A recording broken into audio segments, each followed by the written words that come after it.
இயேசு கிறிஸ்துவின் இனிதான நாமத்தினாலே உங்களை ஒவ்வொருவரையும் நான் வாழ்த்தி வரவேற்கிறேன். காட்ஸ் கிரேஸ் ஊழியத்தின் மூலம் உங்களை சந்திப்பதில் மிகவும் மகிழ்ச்சி அடைகிறேன். இந்த நேரத்திலும் கூட வேதத்தை நம்ம எப்படி தியானிக்கணும்னு சொல்லி அந்த தலைப்பில் ஒரு சில வார்த்தைகளை நம்ம தியானிப்போம்.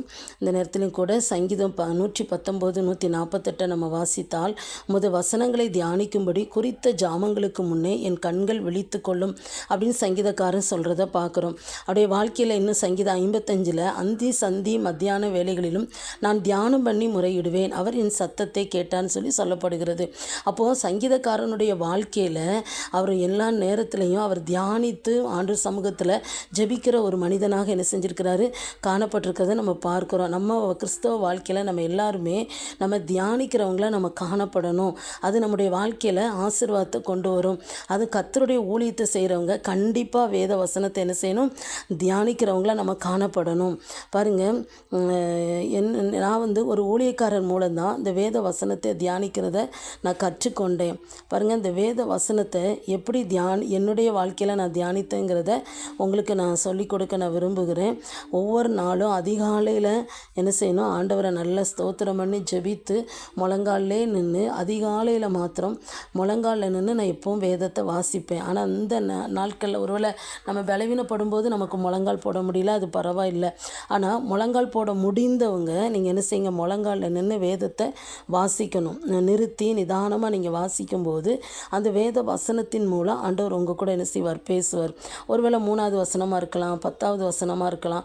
பேசும்போது அதில் ஸ்டாப் பண்ணி அந்த வசனத்தின் மூலம் ஆண்டவர் நமக்கு என்ன கற்றுத்தர விரும்புகிறாரு, என்ன பேச விரும்புகிறான்னு சொல்லி நம்ம எதிர்பார்க்கும் போது அதன் மூலம் ஆண்டவர் அநேக காரியத்தை நமக்கு என்ன செய்வார், கற்றுத்தருவார். அது ஒரு ஆலோசனையாக இருக்கலாம், ஒரு வழி நடத்துகிறதா இருக்கலாம், ஒரு நம்ம குறைகளை சுட்டி காட்டுறதா கூட அந்த வசனம் என்ன செய்யலாம், இருக்கலாம். ஒருவேளை வாக்குத்தத்த வசனமாக கூட என்ன செய்யலாம், இருக்கலாம். அப்படி நம்ம கூட பேசும்போது ஆண்டவர் அது தொடர்புடைய வேறு வசனங்கள் சம்பவங்கள் ஏதாவது ஞாபகப்படுத்தினா வேதத்தில் வேறு பகுதியில் நம்ம தேடி அதை வாசித்து என்ன செய்யணும், குறித்து கொள்ளணும். அப்படி நம்ம தியானிக்கும் போது ஆண்டவர் நம்முடைய வாழ்க்கையில் உள்ளான மனுஷனில் ஒரு பலன் என்ன செய்வார், நமக்கு தருவார். நம்ம தியானிக்கிற வசனம் நமக்கு ஆசீர்வாதமாக இருக்கும்.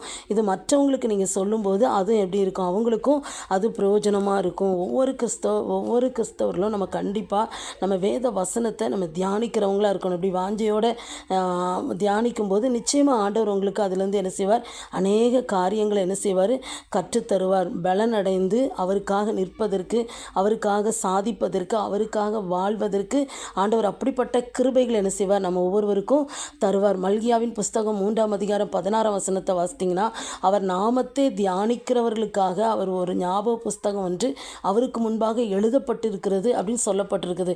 அப்போ நீங்கள் வேதத்தை தியானிக்கிற தேவ பிள்ளைகளாக இருக்கும்போது அந்த ஞாபக புஸ்தகத்தில் அவர் என்ன செஞ்சுருக்கிறாரா, எழுதி வைத்திருக்கிறாரா. யோசித்து பாருங்கள், நம்முடைய பெயர் அந்த புஸ்தகத்தில் என்ன செய்யணும், காணப்படணும்.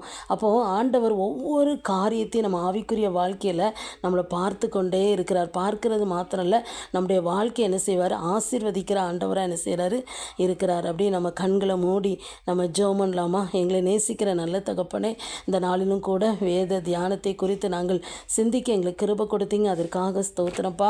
இதை கேட்ட ஒவ்வொரு பிள்ளைகளையும் ஆசீர்வதிங்க. அவருடைய வாழ்க்கையிலும் தியானித்து இன்னும் ஆண்டவரே பலனடைந்து ஆண்டவரே உம்மை மகிமைப்படுத்த தேவன் கிருபை தரும்படி ஜெபிக்கிறோம். அவங்க மாத்திரம் இல்லை, அவங்க மற்றவங்களுக்கு அது ஆசீர்வாதமாக இருக்க நீங்கள் உதவி செய்யும்படியாக நாங்கள் ஜெபிக்கிறோம். அப்படி செய்கிறதற்காக ஸ்தோத்திரம். இயேசுவின் நாமத்தில் ஜெபிக்கிறோம் நல்ல பிதாவே, ஆமென்.